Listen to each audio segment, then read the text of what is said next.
Okay, folks, here we are back again. Let's see if we can make some progress here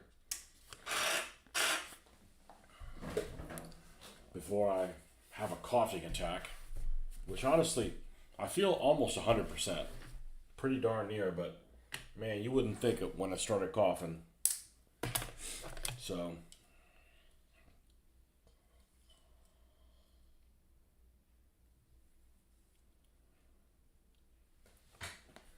all right, so what we've got left is we got this armored car. We didn't do the drippings on it, and we haven't done the numbering on it either. So, yeah, drippings will go.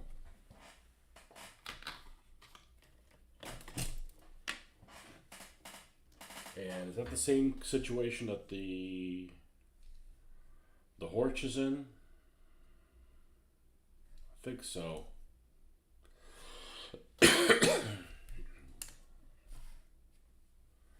Well, one thing at a time. Start trying to do too many things at once, and nothing happens. Now, one thing's for sure. We need some water here. This is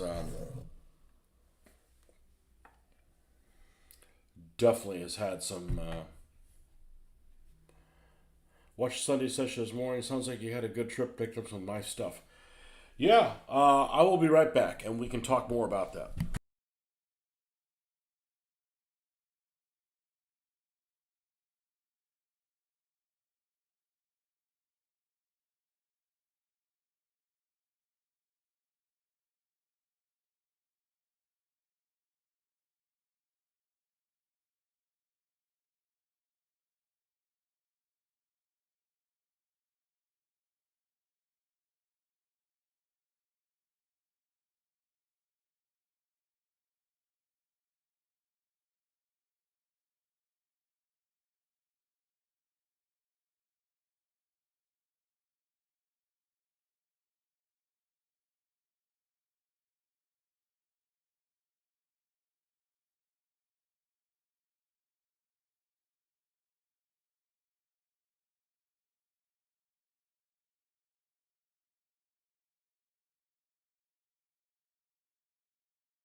Yeah, I didn't stay on very long last night, but I wanted to kind of do a recap. I normally would have done a what I picked up in Europe video or something like that, but I'm so far behind on videos that getting myself even farther behind is not a step in the right direction for sure. So let's see if we can get. There we go. That should do it.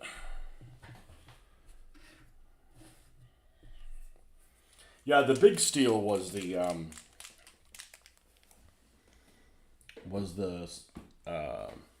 Armor Fest thing.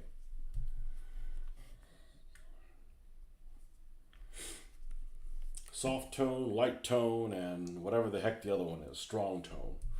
Probably don't need any strong tone, considering this thing has had strong tone put on it.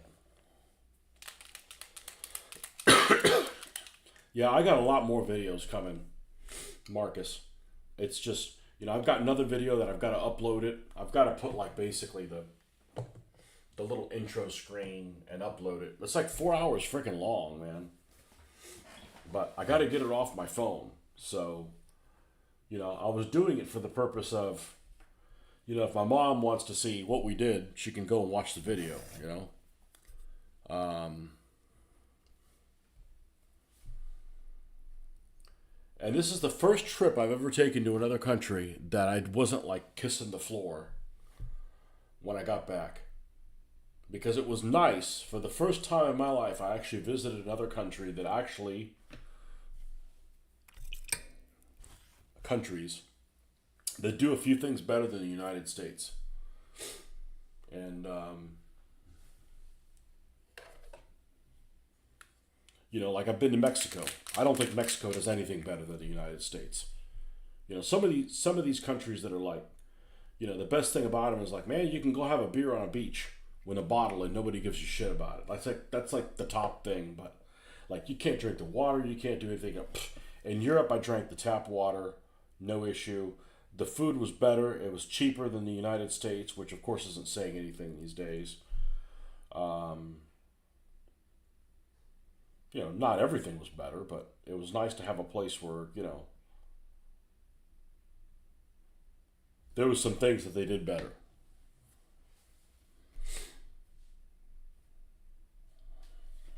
So I'd never experienced that before. I guess Canada probably would probably fall into the category of they do a few things better. I came off liking Canada pretty much.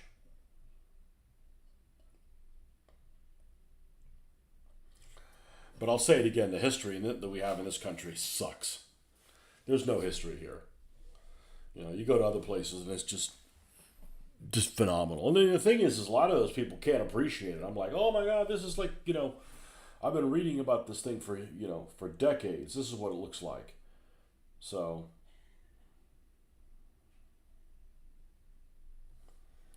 no surprise there.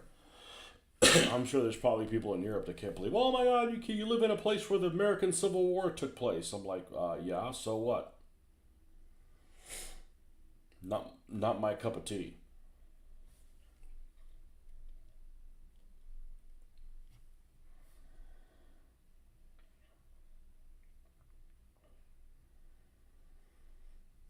But I was like, everybody was basically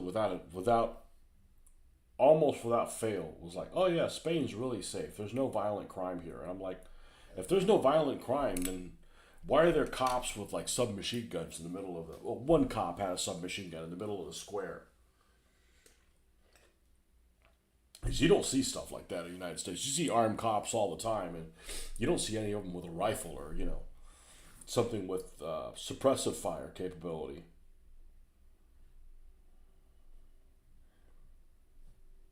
And the guys that were the attendant in the hotels, they were freaking, oh, I've never seen guns before. I'm like, okay, well, you're not from the United States. It's not like they were pointing at anybody. It was just,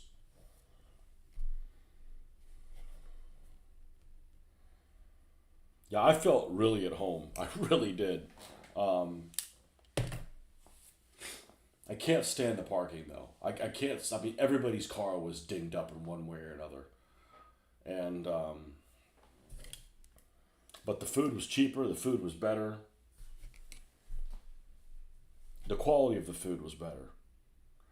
I think one day we went for breakfast, and the breakfast there is really common. Is you have a piece of bread, or maybe two pieces of bread about this big, and they give you like this like tomato spread. It's really almost like a pureed tomato and like olive oil, and you put that on the bread, and that with a coffee, and three of us did that, three servings of that, and it was $8.70. I'm like, what the? I mean, like what?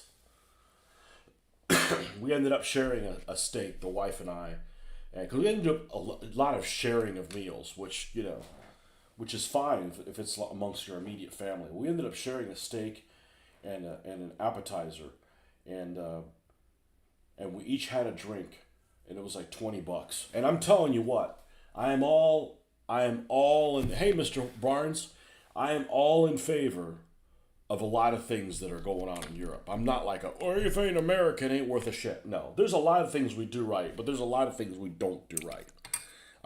We do parking correctly. I am even more convinced about driving on the. I don't even. The only gripe I had about England, the only gripe is, I just cannot stand that whole driving on the wrong side of the road. It's even bad when you're crossing it. You're like, man, I'm gonna cross this sidewalk. Am I looking at the right way? I mean, it's just. That's really the only bad thing I have to say about it. Hey, that's pretty good. You know. Yeah, well, that was a kind of a yeah. That's what it was, but it was an optical illusion because in there it looked like the steak was tiny, and it wasn't. It was like freaking. It was like twice the size of my phone. It was. And I'm telling you, they put less shit in their food. The government's putting all kinds of shit in our food here. It's obvious. Now, one thing I will tell you, I was pleasantly surprised that usually if you go and I am a soda connoisseur, right? I didn't drink much soda this trip, but I'm a soda connoisseur. Usually, if you go to another country, the soda is bottled in that country, so it always tastes a little different. The Coke Zero in England, in Britain, and in Spain tasted exactly the same as the one in the United States. That reminds me, I gotta go get one.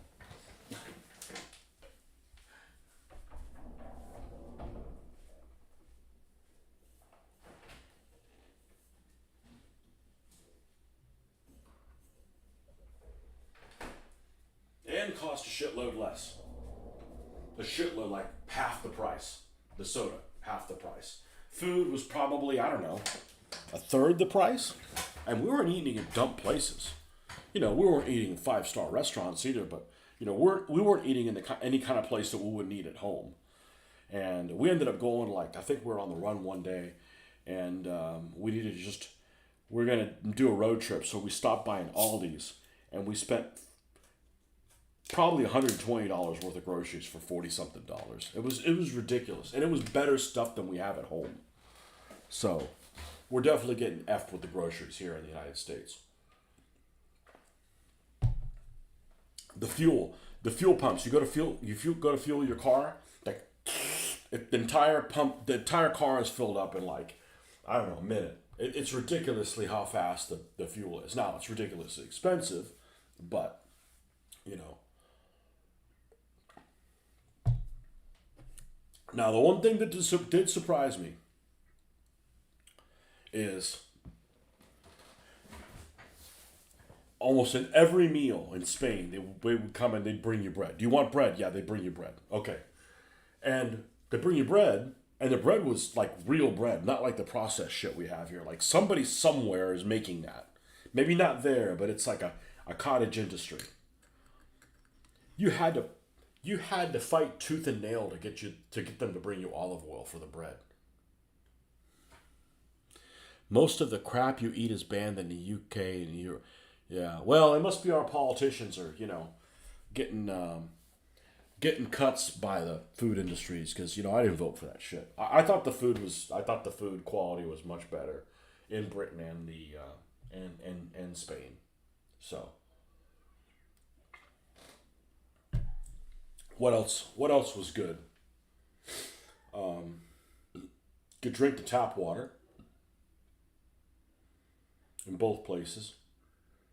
I was popping vitamin C's for weeks. So it wasn't. I went like 2.5 weeks before I got sick, and then it was just there was so many people that were tourists, so many people, and there was there must have been. I don't think there was anybody left in Korea. I think everybody from Korea was in Spain. It was like what the fuck is happening? I mean, it's like it's just kind of odd when it's like half the people there are like where am I? And every one of them seemed to be sick. But look, even the town that I was in, I'm used to living in a place that's 150,000 people. The town that my daughter's going in, is like 600, almost 700,000 people. So that's like huge compared, for me. So you're just exposed to a lot more things. I was surprised how many people were grumpy.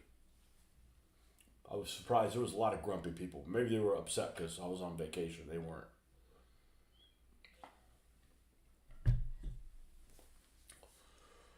What else?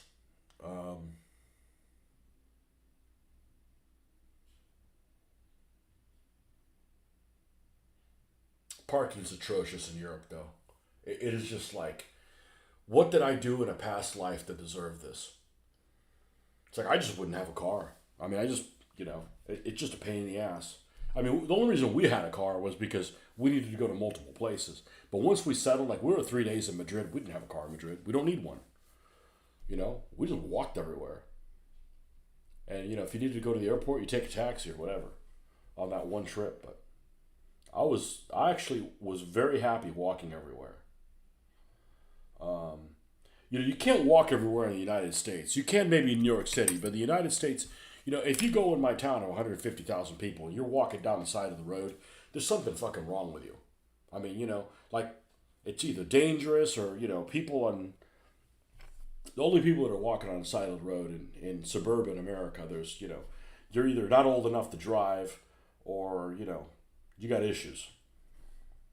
So it's kind of nice to be able to walk around and it's like, oh, you're just one of the normal people. Got it. So, but then again, the weather we had was good. So it wasn't like, we had to deal with thunderstorms or anything like that. What else? Yeah, I came back, and I'll say it again, the history that we have in this country sucks. But I knew that before. And, I could show you all the pictures of everything that we took, and it just doesn't do it justice. It just doesn't do it justice. You go there, and it's like you take a picture of, say, Big Ben, and you're like, oh, yeah, it's like, you can't. It just gets lost.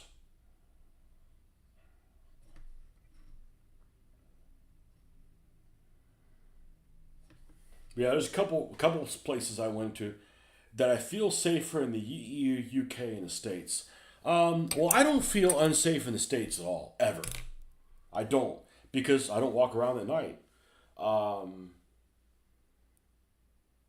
I've felt safer in.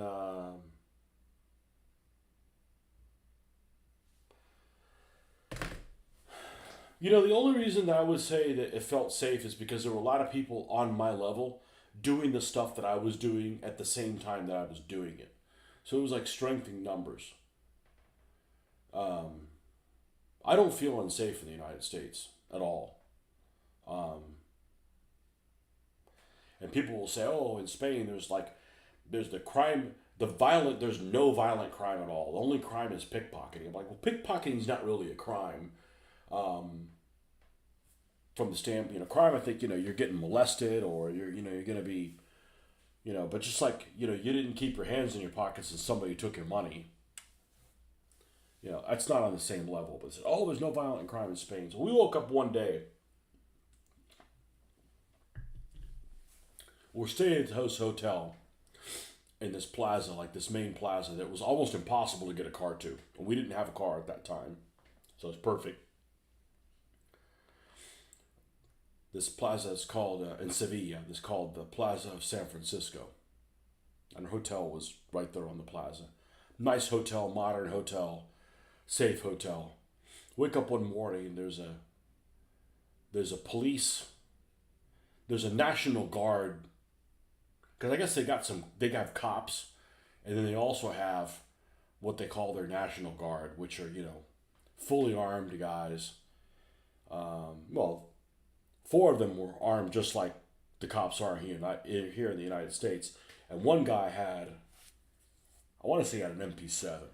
He had a submachine gun on him. And I'm like, for living in a place where guns are pretty prevalent in the United States, you don't see people with fully automatic weapons.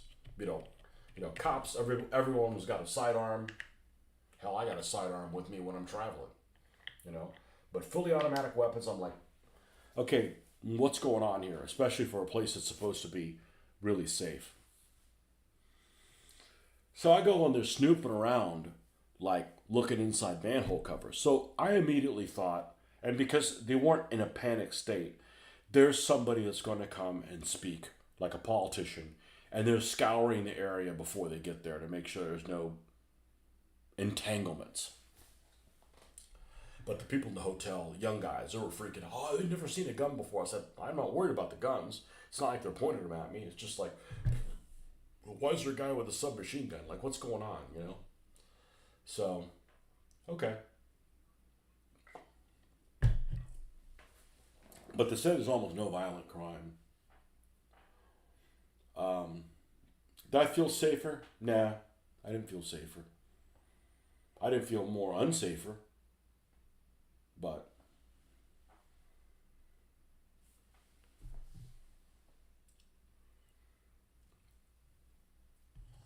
Gibraltar was weird.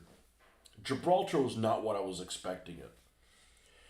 Gibraltar was very crammed, which I knew that's what it was. But the makeup of the people in Gibraltar was definitely not what I was expecting. If you had 10 people in Gibraltar, two people were British like. Um, Five would have been Spanish people that crossed the border to work there, that were basically Spanish in name, other than that. Um, the other three of them would have been Middle Eastern slash North African. There was more Middle Eastern slash North African people there than what I would call British folks. And then the rest of it was just a percentage. But I was like, I'd say half of the people there, or more half the people there, were basically Spanish people. And I was like, it's not what I was expecting. I'm fine. It was just wasn't what I was expecting. You could basically go to Gibraltar and speak to everybody in Spanish. It'd be fine. Most people spoke Spanish. It was really hard to find somebody that was like an Anglo. Gibraltar's a weird place because apparently they have a very high Jewish population. And because of that, a lot of the stores aren't open on Saturdays. So Monday through Friday stuff is open later than Saturday and Sunday, which was kind of weird. Kind of wasn't expecting that. I don't remember what day we got there. I don't think it was a weekend. I think it was a Tuesday or something like that. But that was kind of an interesting scenario there. But that's one of the tours that's one of the things I have on videos. The tour guide. I have several videos, but it's like, I've got one that goes all the way around Madrid with a guy on a motorcycle. It's not anything professional, but I'm like, I might as well film it because my mom's going to want to know what it is, and I just showed her the video.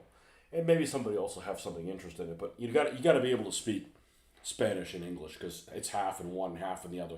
The guy went back and forth, and he did a really, really, really, really good job. He was a really good tour guide. The guy in Gibraltar was also a really good tour guide. That one was almost all in English, so those are upcoming, but I don't know when. That's not a huge priority for me. I'll get around to them when I get around to them. Right now, what I've been wanting to do is doing hobby and stuff, but. What else? We went to one stop between two different places. Like, hey, there's an old Roman city here, so we decided to go in there, and they built the town right up into the Roman city. We literally got stuck. I failed a morale check twice. I'm like, we're out of here before we get stuck. I mean, the roads were fine, but it was like, should I even be on this road? Because there's I see no other vehicles, and we were in a relatively small vehicle, and it was so freaking tight. That's one thing I do not like about Europe is how tight everything is for parking and cars and everything. Not a fan of that.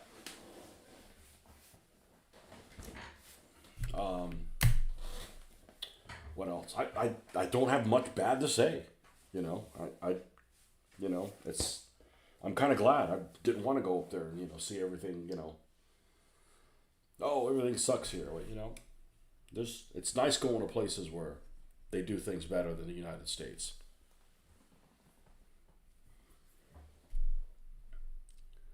The tipping is definitely. I'm a fan of just tell me how much it's going to be, and that's how much it is. Not playing games with that. Liquor was cheaper in Spain. Not that we bought any, but you could go to the store and you could see that it was less than in the United States.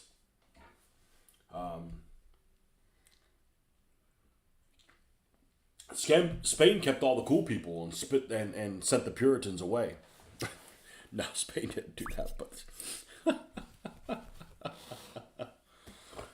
I don't ever feel unsafe in the United States. Because places that I would feel unsafe, I don't go to. Like there's parts of, you know, New York that I wouldn't go to. I don't care what I was armed with. I'm not going there. I'm not going to the Bronx. What the hell am I going doing in the Bronx? You know, there's just places that I just avoid. And like even in my town, there's places I avoid. There's nothing there for me. So that just happens to be the dangerous areas. But I never feel, I never feel unsafe.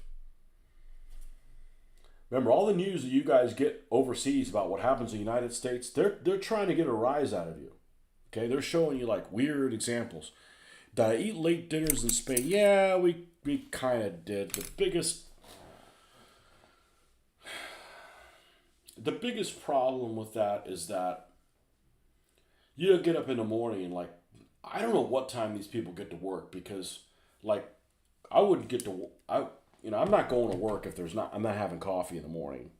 And a lot of these places wouldn't even open until 8. So I don't know what time these people are going to work in the morning. If you're having, here's the other thing, is if you're having a late dinner, 10, 11 o'clock at night, these people must be having nightmares every night, because when you eat late and you stay up late and you're trying to digest, you're having these like super lucid nightmares, which I have anyways. Not nightmares, but dreams. You just wake up like exhausted. These people in Spain must have them every single freaking night. Now, before I say I drank a lot, I probably drank at every meal. Like I had a little beer or something like that, but I didn't have a soda with water. I don't think I had a single dehydration headache. So the beer is definitely better than here because beer would just messes me up here. I don't drink it late at night. It's like a recipe for me to have a migraine the next morning. That's just having one beer, and I experienced none of that stuff. But we ended up like doing tapas and stuff for like almost every meal. Because a lot of the stuff it's like almost no menus had pictures. So I eat with my eyes. And I don't know what something's called. I might not order it. And they had different nomenclatures in Spain for different cuts of meat. They call lots of things ternera, which for us ternera is veal. I don't really care for veal. So I'm like, why would I want a veal burger? And eventually, like, it hit upon me that's like they're calling that something different. But the big disappointment with the food in Spain was you had to twist somebody's arm to get them to bring you olive oil. And I'm like, you'd think it'd be free there. Like, it does sound good until you realize that almost all the places have very similar tapas. And it's like, okay, I want to eat something a little different. The coffee was better. So one of you guys, and I forget who it was, one of you guys recommended me to watch a video. I forget one of you guys did about the 10 things that this guy did that he didn't like about living in Spain, and I really didn't agree with him a lot. One of his complaints was that that they didn't like the coffee. I'm sorry, the coffee's better than the coffee here. The coffee in Spain is better than the coffee here. We have terrible coffee. Even the coffee at a Starbucks in Spain is better than the coffee here.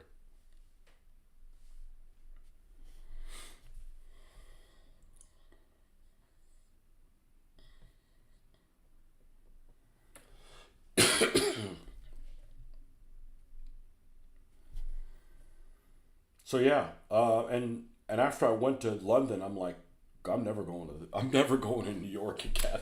New York, sorry Marcus, New York is a dump compared to London. And yes, I'm sure there's dumpy parts of London, but I'm talking if you're going to compare Manhattan to London Central is just like infinitely better, infinitely better. Um,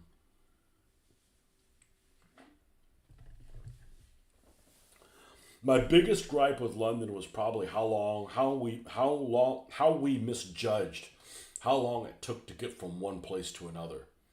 And we weren't traveling particularly far, but it was just the traffic lights were like bad. So like the first day we got there, we're like, all right, we'll sign up for this bus thing and we'll ride the bus over to Buckingham Square, right? Or whatever the hell it's called. And we got an hour and a half. We got plenty of time to make it there. Now we should have allotted like 3.5 hours to get there.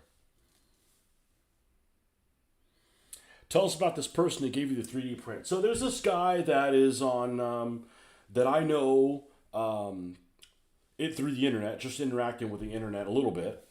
Um, a lot less than you and I have interacted, and he's from Spain, and he does 20 millimeter stuff, and but he doesn't post a lot of his things. He kind of I don't know that he even knew that I made videos, but he's a member on several 20 millimeter 1/72 scale websites. Does pretty good work. And when he found out I was going in Spain, he wanted to meet me because his came over and my wife was there, and we just chit chatted outside where my daughter was. We'd left my daughter out for her to on her first day, kind of on her own, and we just sat at this cafe for 2.5, 3 hours, and just completely in Spanish. And I'm like, I'm scared to death of speaking about my hobby in Spanish because there's so many technical words that you know that I'm not really familiar with. So I'm like, all right, well, we'll just wing it. I said, here's what I'm going to do. I'll speak everything I can in Spanish. When I come across something I don't know what it is, I'm going to interject a little English word for it and then keep on going. And, next thing you know, it was 3 hours or something like that. They had actually, he was going between one city and another. He's like, yeah, I'll come up there and I wanted to meet you and we'll come back. So that was pretty cool to put a face on a person on a thing. But he's a 72nd scale World War II guy, so that was pretty cool. So yeah, I had no idea he had stuff for me. That's cool. We got some half tracks coming. They're gonna have to wait a little bit. Well, the German armored car is not going to. That one's going to be moving up to the front. We're going to be doing an Africa Corps 231 for sure. We're going to Africa Corps that guy, but. Yeah, I had been going back and forth with him for a couple of years, commenting on his stuff, or, he asked, hey, who made the figures for this? And I'd answer him. So I knew who the guy was. I knew he lived in Spain. And I'm like, that was pretty cool.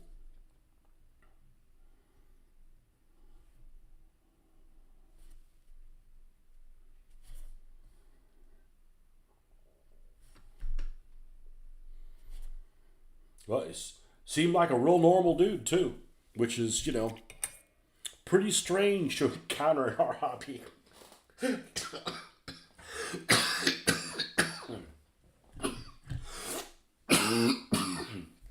There are some freaks in our hobby. And if you don't think there's some freaks in our hobby, you're one of them. There are some strange freaking cats.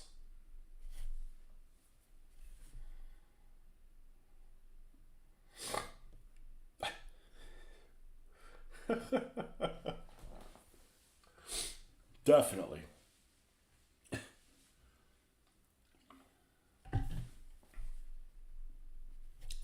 Didn't get a chance to have beans and toast. Not that I wanted to.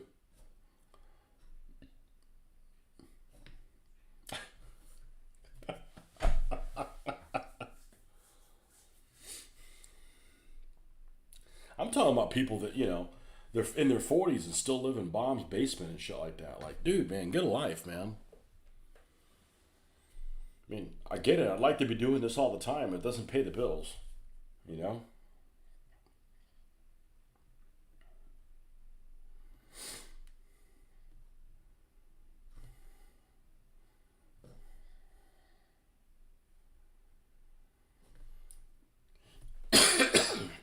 But my favorite thing that we did in Britain was Westminster Abbey. That was incredible. Even the girls really enjoyed that. If I went to London again, I'd go to Westminster Abbey again.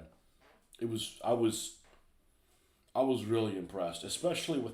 There's a lot of stuff in there that I wasn't interested in. I mean, there's a lot of people that are buried there that you know, I don't know who the hell they are, and neither does anybody else. But it was pretty cool and the girls were actually receptive of like, all right, now this is the one who's the son of the other one, and they started putting a face on different things, so after I quizzed them over and over, eventually some of the stuff was sticking. So um, but Westminster Abbey is pretty freaking cool. Didn't get a chance to go to the tower. It was like, okay, you go to the tower, you don't go to Westminster Abbey. We didn't have enough time to do those different things.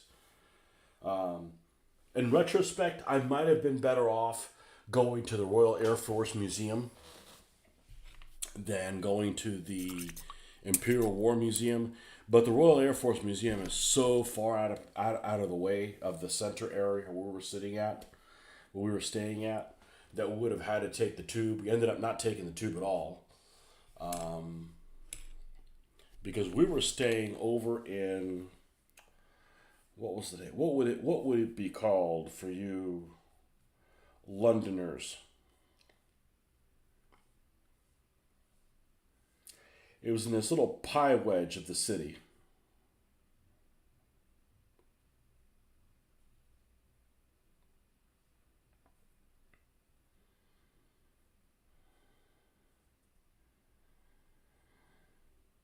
Make sure I got this right.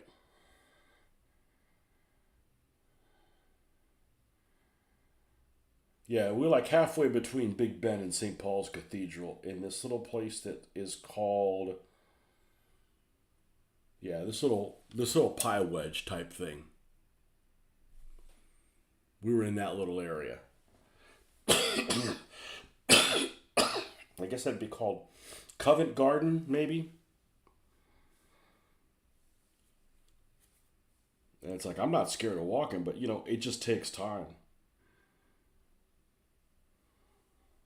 It just takes time.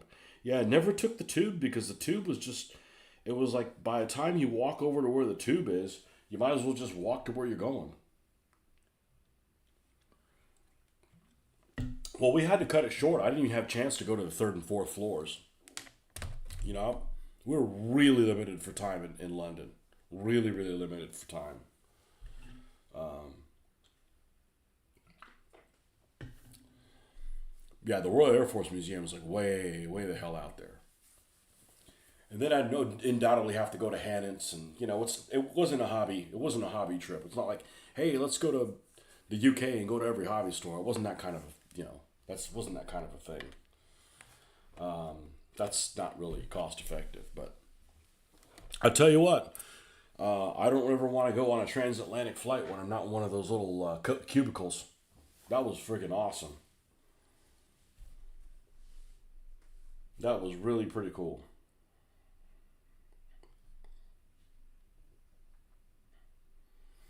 Cubicles, cubbies, flying caskets, whatever you want to call those things. And on the way back, I was able to fall asleep. I don't know, 5 hours or something like that. At least 5 hours on the plane. That's unheard of for me. I can't fall asleep on a plane. They might need my, direction finding ability or something.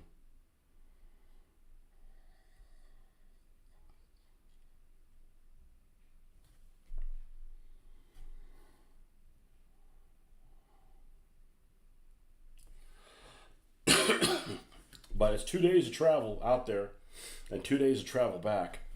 Had no issues with the jet lag at all.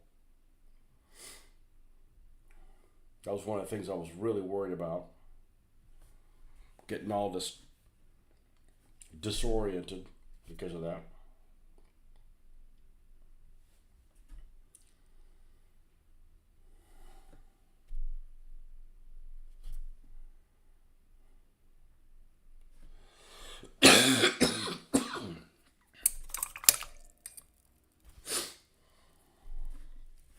All right, we got to put a little, get some black on here. Put a little window. Yeah, the Imperial, the World War One section was a lot better than the World War Two section of the Imperial War Museum. It was actually pretty amazing.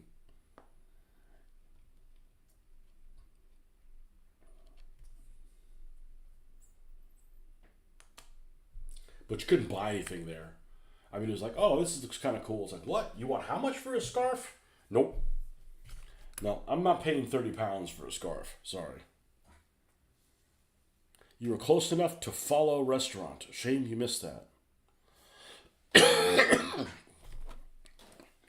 Let's see where the follow restaurant is. Now there was I mean, we didn't get a chance to go to the Borough Market. We didn't get a chance to, well, it's funny because we actually went to a showing at the Prince of Wales Theatre, which is right there. Yeah, we never walked to Trafalgar Square. We took like the little bus. The bus thing. Yeah, it's a cheesy tourist thing, but if we wouldn't have done that, we wouldn't have gotten a good glimpse of how things are in relation to each other. So I'm glad that we did that.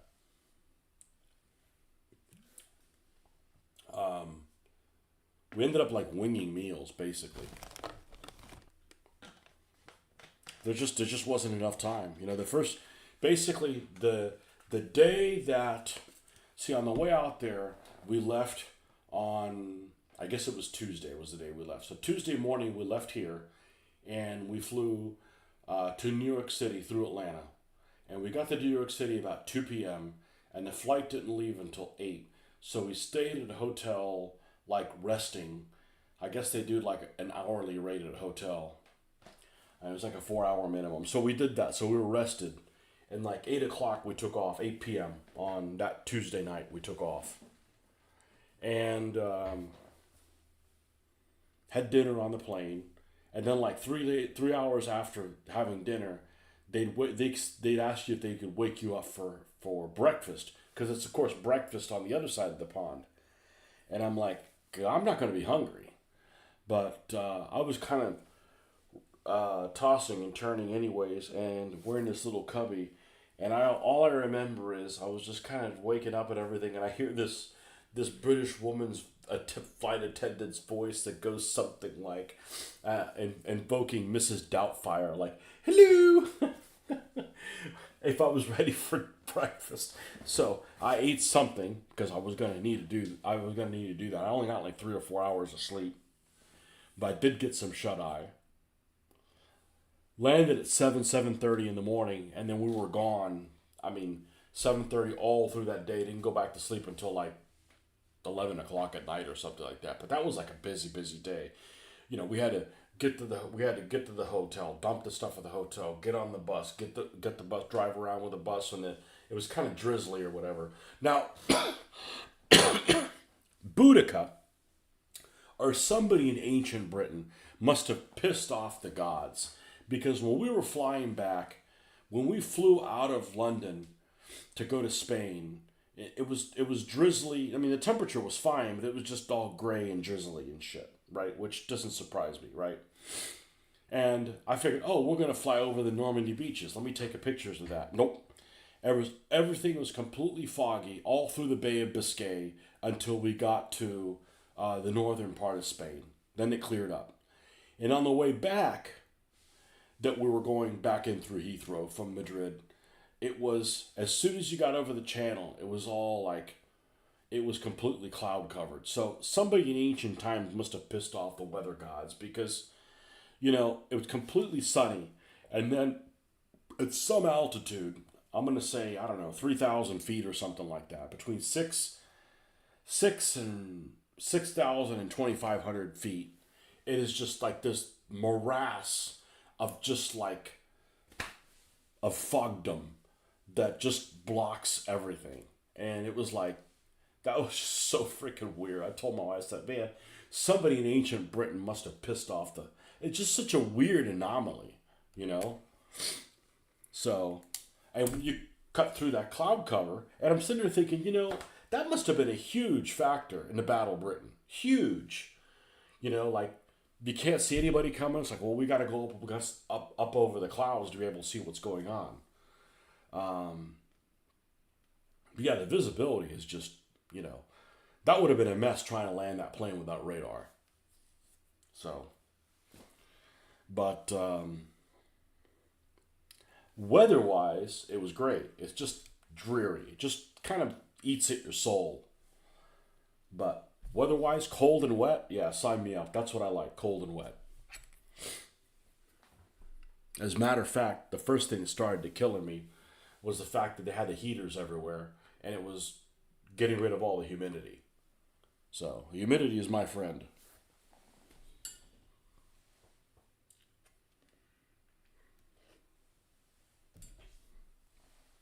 Where did we...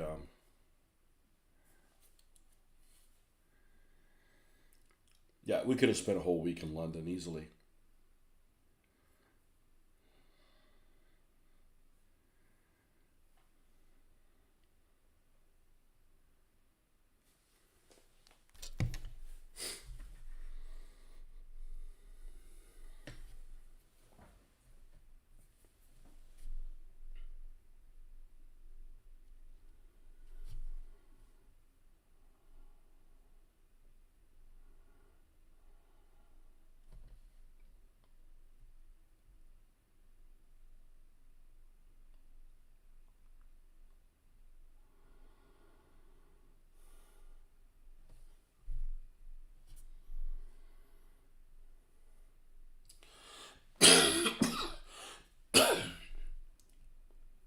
But there was so many things that we'd planned on doing in London we didn't get a chance to do. It took too long to go from point A to point B.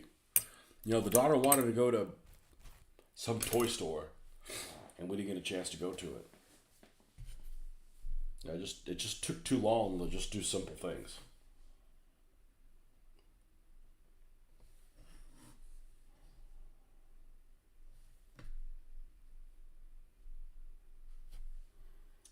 And then we went and like, okay, well we planned everything around going to the. How does it feel to be painting again? It's fine. It doesn't seem like it's been that long since I painted, but it did seem like I was gone for about 3 years.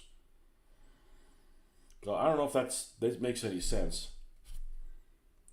It seemed like I was gone a long time, but it doesn't seem like I stopped painting that long ago.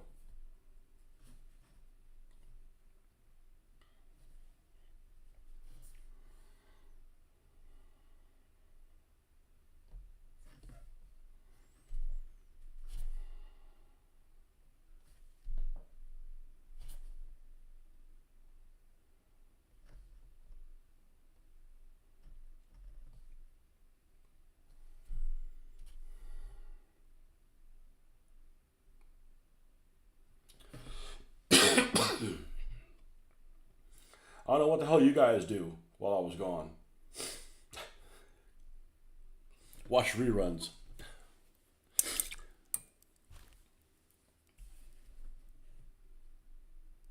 Watch people that actually know how to make videos on YouTube.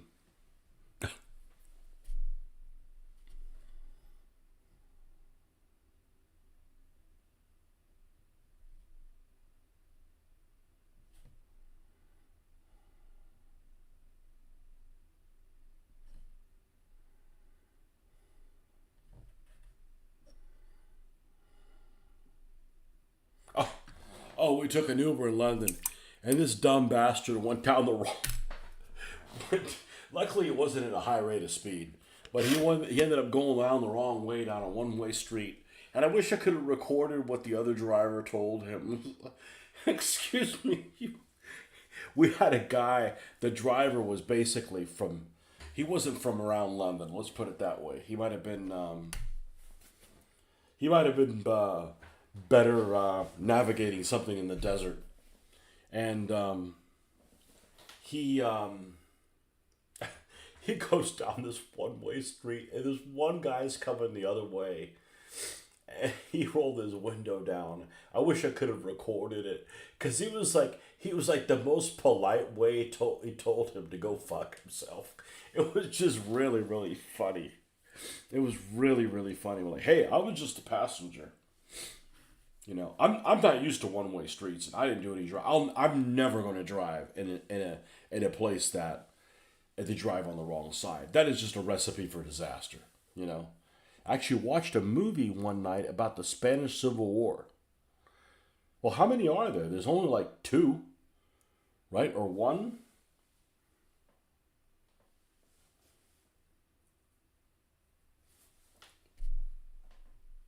I got a book on the Spanish Civil War in my Audible wish list, but I don't know if I'm going to get around to it because I really don't want to get sucked into playing it.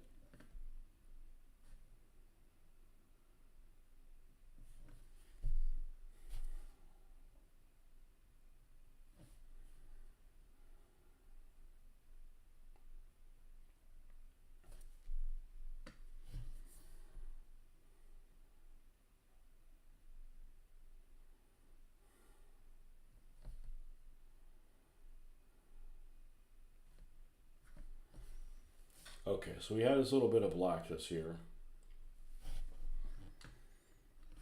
but the Spanish Civil War is a subject matter that I'm going to tread really carefully with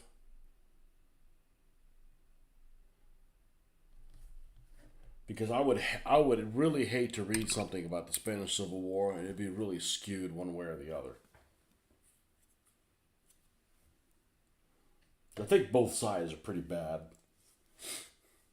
And that was one of the things that I asked in Spain. A couple of the tour guide that was on there. I said, "Hey, what do you think about the Spanish Civil War?" Did people not talk about it? Did they think the wrong side won? Did they, So I'm not going to spoil what what driver told me, but it's on video. It wasn't like it was some kind of forbidden subject or anything. But what I thought was really interesting is that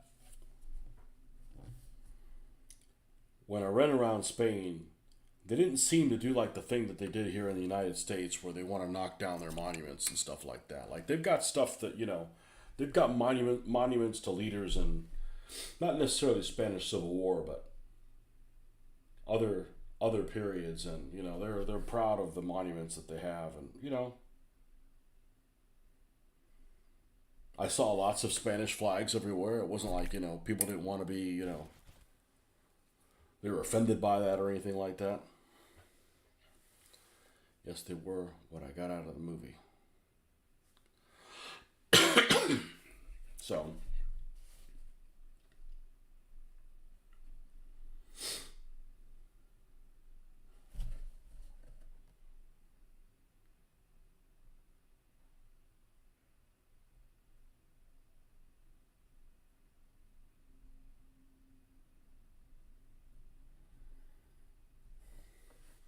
only thing I didn't like about the Imperial War Museum is there was just so many freaking kids. There's so many freaking kids, and it's like, man, you can't even think when there's that many kids. And so much that my wife, that was doing pretty good, ended up bowing out of watching the World War II stuff. There's just so many kids running around.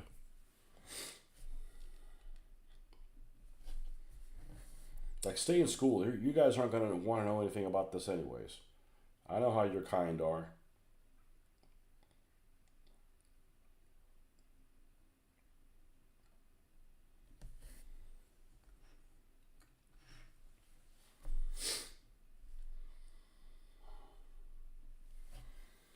Daughter's almost home. Time for your late dinner. Ah, you're having a Spanish dinner.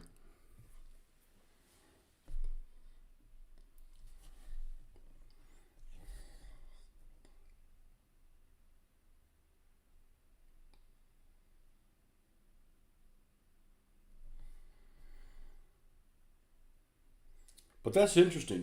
Do you guys in Europe have this opinion that the United States is unsafe?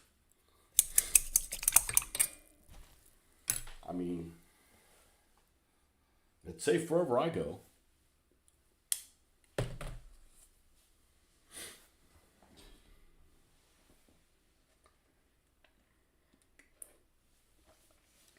Also, watched a video on the artillery school in Cartagena. I'd love that place. Cartagena. Where the fuck is Cartagena? It's difficult because Cartagena. Oh, you mean the one in Colombia? No, not the one in Colombia. My top thing in Spain, not even close, was El Escorial. El Escorial is incredible, and I took pictures of all of the. There's this. I knew there was one hall of battles. There's basically this hallway that's 100 feet long, something like that. It might even be longer than 100 feet. And it's got this mural on one side of a battle in late 1400s. On the other side, it has this battle of mid 1500s. And you've got knights and figures that are. It's well done. I knew that was there. What I wasn't expecting is this other hall that had 12 to 15 paintings of battles that were painted by unknown painters, and that was incredible. And plus all the other stuff that's there. That was without a doubt my favorite place in Spain to go to. Cartagena, Spain.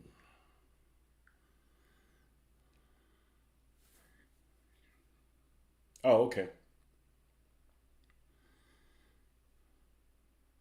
I guess that would be considered New Carthage. And now that I think about it, it's like, oh, that is what Cartagena is. Cartagena is Carthage. Yeah, New Carthage. Okay, south of Murcia. No, we ran the coast all the way to just south of Granada and went up. Because we ended up We ended up going into Madrid and we spent 3 or 4 days there. Then we came up to Escorial, went up here to Segovia, drove in through Avila, went to Salamanca, spent a night there, then drove on all this route all the way through Sevilla. That was a long day, especially when we tried to go to this little town called Merida that had Roman ruins and got stuck there. Spent a night in Sevilla. Then we ran all the way down here to Gibraltar. Spent the night there. Then we ran here through Marbella and had lunch in Malaga. And ended up coming up the coast road and coming up to Granada. Then from Granada we went to Cordoba. And from Cordoba we went back to Sevilla and spent 3 or 4 days there until the daughter was gone. I've watched a lot of videos from Peter Santinellos in the past. Nothing to be scared about in the U.S. Peter Santinello. I don't know. Well, there's different parts of the United States. There's, California is not the same as where I'm at. Where I'm at is not the same as big cities in Florida. New York, of course, is a different world, But I've never thought the United States is unsafe. But, I wouldn't want to be in a New York City subway.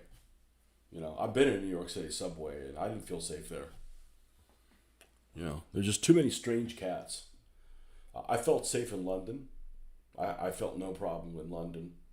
Of course, there's that I commented to a couple of the Uber drivers that we had. I said, "Man, London's really safe," and they looked at me like I was from another planet. I said, "Well, I'm talking about just the areas that I went to. I'm sure that there's areas that there's violence and stuff, but there's nothing there for me there. So I really have no reason to go to these areas of nuisance. Just like I don't go to areas of nuisance in my own town."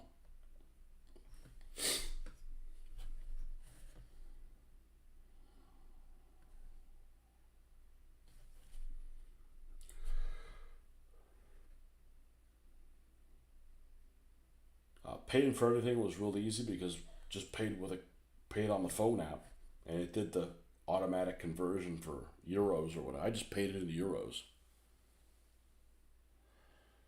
Peter Santinello.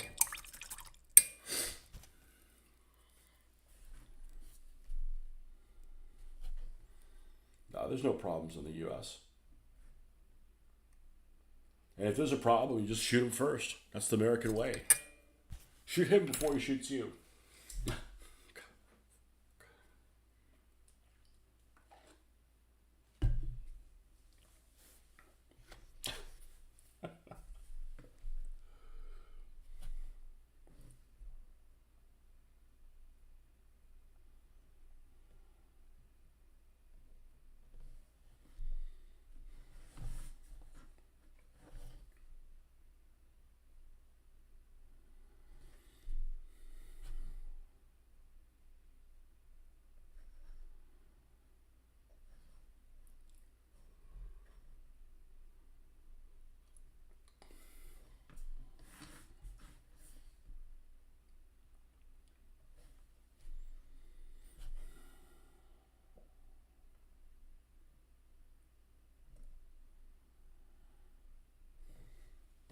Never did get a chance to use a bidet.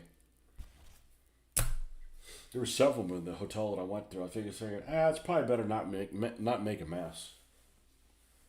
Wrong time to learn how to use one of those things.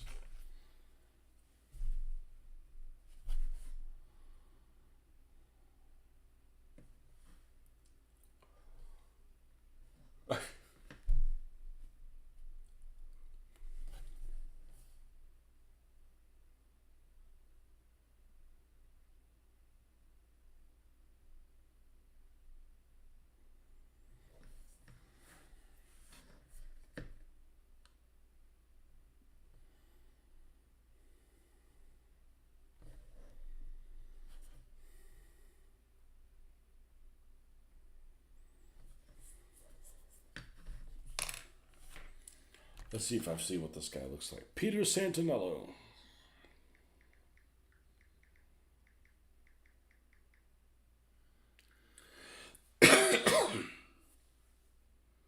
Never seen this guy before.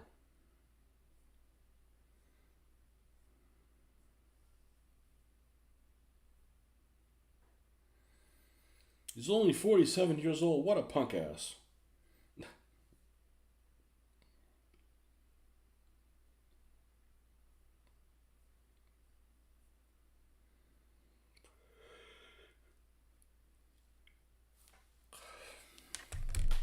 You know, basically the thing is if you're somewhere and there's a lot of people that are not on your level or whatever, if you feel like you don't belong somewhere, you probably don't belong somewhere.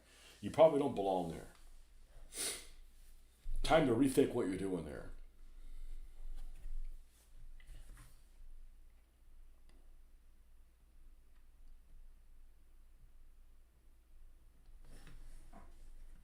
Okay, that's probably enough drippings on this thing.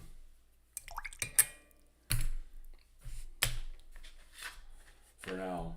How long have I been on here? Oh, over an hour. Yeah, I'm gonna. This is just to get a little bit done during the week. I'm gonna have to cut out, but we should be back on. I try to be every day this week, even if it's just for an hour or so. But as always, thanks for stopping by, folks. We'll see you guys